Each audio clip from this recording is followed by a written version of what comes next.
வாழ்க வளமுடன். வணக்கம்.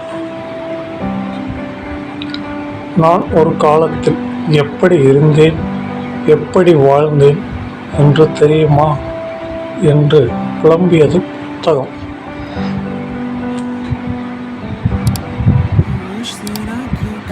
அனைவரின் கைகளிலும் பைகளிலும் இருந்தேன்.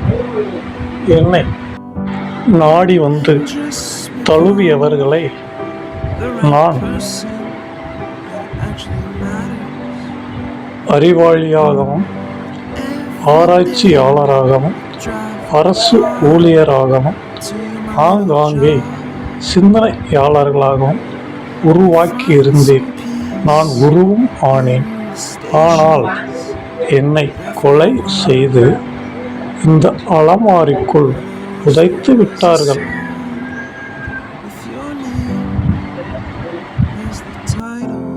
என்று மன வருத்தத்துடன் கூறியது புத்தகம். உன்னை கொலை செய்தது யார் என்று கேட்டது அலமாரி.